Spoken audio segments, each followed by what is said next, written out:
Hi folks, this is Vicki from patternprincess.com. Today I'm using scrap yarn. I have made a number of projects and you might recognize some of these colors. This chartreuse is from a beautiful blanket that's left over that I did for my son-in-law. That was a really pretty project. I can't remember. Of course, this is the white and then this is a soft green. Oh, I did the textured baby blanket with this. And then the orchard, I think it was called, soft pink. And of course the white. Those are the colors that I used for the textured baby blanket. This here I did a chevron blanket in, and this was really nice modern looking chevron blanket. But today I am using my leftover yarn to make headbands. Bunch of styles, and I've just been making things. I am in the process of making things yet, and now I'm starting to put some of them together and some really cute headbands. The headbands I'm making are 19 inches in circumference. And I am going the width way instead of the length way for my stitches, because this will have less stretch than if I crochet the length way. And you don't want it to fall off somebody's head once they get it on. So I am crocheting back and forth to make sure that I keep the stitches so that they're not pulling for the person. But it's 19 inches that I've done in circumference, and a lot of head sizes are anywhere from 19 inches to 22, 23, and I have had my daughter try it on this one here, and it does stretch to about 22 inches, so that way it's not going to fall off, or you might need a little bobby pin if necessary to keep it on. So I'll make sure that I have the written pattern on my website as well, but if you wanted to work from it, just the video, these wider ones here are 10 stitches initially across, 19 inches in circumference. This is 5 with 19 inches in circumference. This one here, I don't remember how long it is. I'm going to say maybe 4 inches long, but it's 10 stitches wide. This is 8 stitches wide. No, actually, I think this was 6 and this is 4 inches. Then I did a little binder around it, and this I actually worked the rows. It's 5 across, and I actually just kept working the rows this way until it was long enough to come around it. So, and this one here, I actually have 2 of them joined, a longer one and a shorter one, and I have no idea what I'm going to do with that yet. But I'm going to figure it out as I continue on here, using up my scraps and having fun. I've been making flowers to go on this. I do have another video on how to make these flowers. Both this little flower here that's a little bit more filled in, and this little flower here that has a little bit more gaps through it. Just makes for a really cute embellishment. So I hope that you enjoy this pattern. It's very quick, very easy to do, and it is a good project to use some of your yarn scraps. Mine were building up. I had them all in a Ziploc bag, and I thought, I'm going to use these. So a little bit of a tail on my yarn so I can weave it in later. So I always take my finger, go through my yarn, both of them, bring it around, stick my hook in, and then just bring one through. Some of them probably has an easier method, but this is how I've always done my slip knots, and it works really well. Got my yarn tension set in my hand, and I pulled a little bit snug on my hook.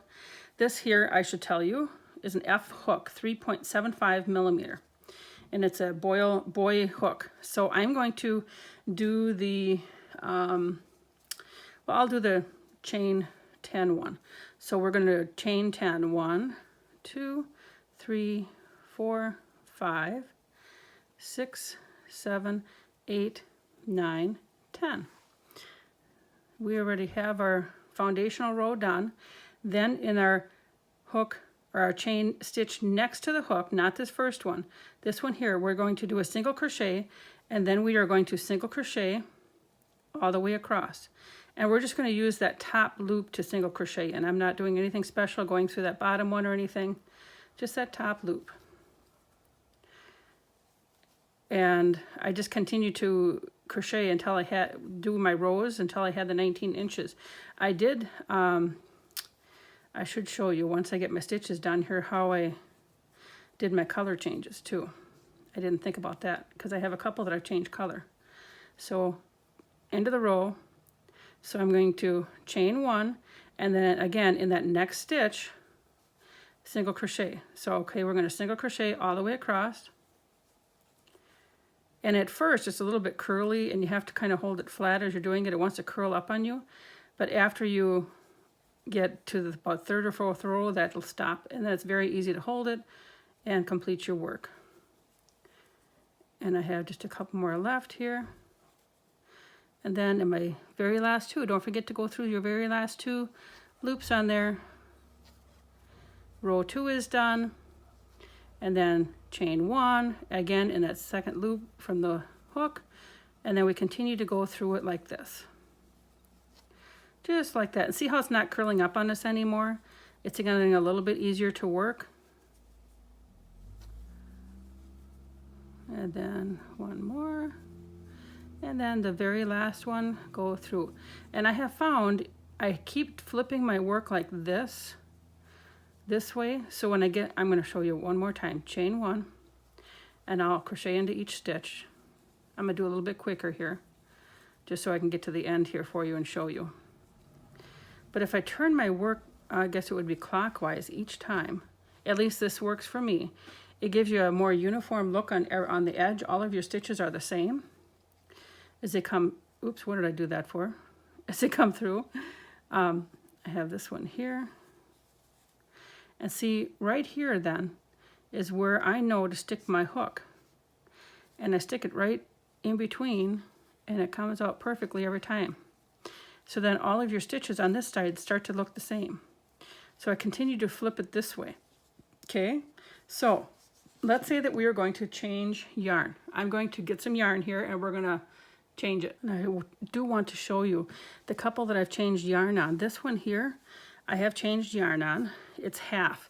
So if this is 19 inches of circumference, each half, I went 9.5 inches, okay? And then I stopped and I just changed yarn. So here's where I changed yarn. I don't know that, well, right there is the side that I changed on. You can kind of see it, but not really. And then here's my back side, where I ended up having to join the yarn together. All right, so it's really, it's a little bit noticeable on the white, but not too much. And of course, I sewed it in. I actually did the invisible method that I use for joining my granny squares. I have a video on that too. That's what I used to join this one, so you really cannot tell. And then I weaved in the yarn just on the other side of it for the appropriate color. And then this one here, every, let me see, 2, 3, 4, 5, every 6 rows, I think it was, I changed color. I thought that it had a little bit, I don't know, a little bit more of a, it wasn't as straight of an edge as I liked.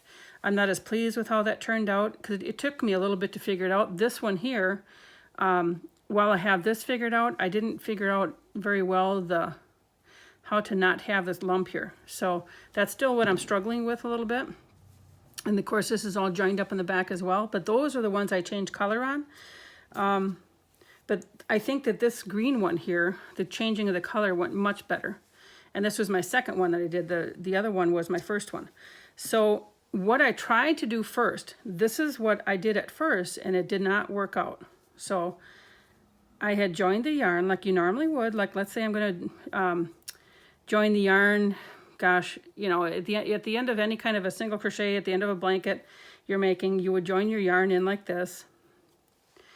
And, whoopsies, there we go.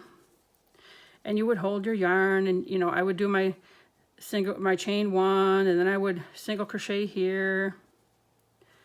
And let me show you why this doesn't work. So I was moving along thinking, oh, my yarn is joined. This is really pretty. This is really nice. But then when I looked at this, well, this stitch right here, it doesn't look the same. See how you have all of this in here? You can see that if you're really looking at it. So, that didn't work. Okay, so we're going to pull this out. So I thought, what am I going to do to make this look right? Well, I think part of my reason that it was puckering a little bit is I didn't have this tight enough over here, you know, when I first started this. So what I did is, instead of doing any kind of a chain 1 then at the beginning, I just put my new color in, and I single crocheted in that first one. That's what I did for the green one, and I think it worked out better, the green and white one, the soft green and white. And of course, now my white yarn got really big on me. Hang on, let me get that better. There we go. And then I just continued to single crochet along the way. And let me show you the difference that makes.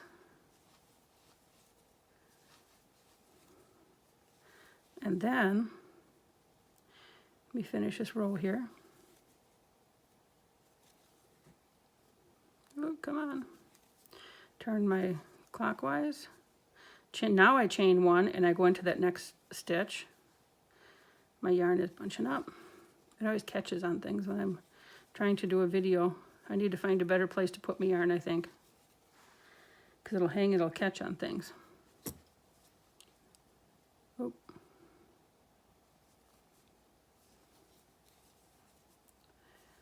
All right. And remember, we have that first stitch right here that I pulled a little bit too tight when I tightened it up. And I lost a loop. There we go. Okay, so when I pull this tight, when I look at this, now when you look at when you've joined it, now all of these stitches, I'm pulling it now, along the way look even. And you really cannot tell that there's a color change. And I also don't have this wavy part here, which I don't like this edge on it. Okay, this to me didn't turn out. I don't really like this. Okay, this is the color change spot.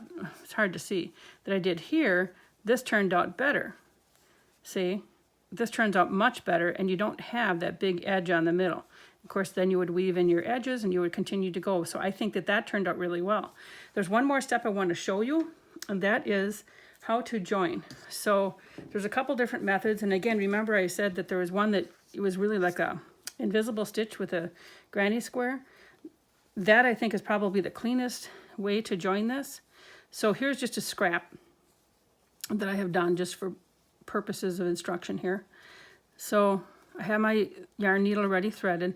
So when you do the invisible join, you go right here is your rows of stitches, your beginning row and your end row, and I have those slipped together. So I go right in here. Whoops, sure I do. Go right in here. So pull your yarn and continue to go up the side, but I find I have to give it, make sure you snug it up as you go, otherwise you're going to have to go backtrack like you used to when you had shoelaces on shoes, and you'd have to snug up, you know, unlace it halfway and loosen them up and snug up the rest, and then continue on. So if you don't do that, see if you don't do that, it won't be close enough. Like right now, even though you think I snugged it up, it's really not.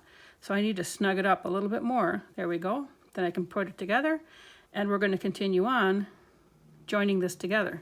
All right, that's one method. The other method you could use is to hold it flat, and you could put it through this way, the two hooks, or I should say the two stitches on this side, and then put it through on this side. Especially when you have the same color yarn, it looks really nice. If you have yarn that you're trying to join two different colors, I would strongly suggest that you use the granny square method that I did, the invisible join. And this one here, it's hard to see, but it almost gives it, the stitch that goes across, and it gives it like a shoelaced effect. So whichever way you choose to join it, either way, that's joined. And now you would just weave in your yarns on both sides, and you would have this joined. So thank you again for watching. I hope that you use your own yarn scraps and make some really pretty headbands and make some little girl happy. And make sure that you like, share, and follow the page, and have a wonderful day.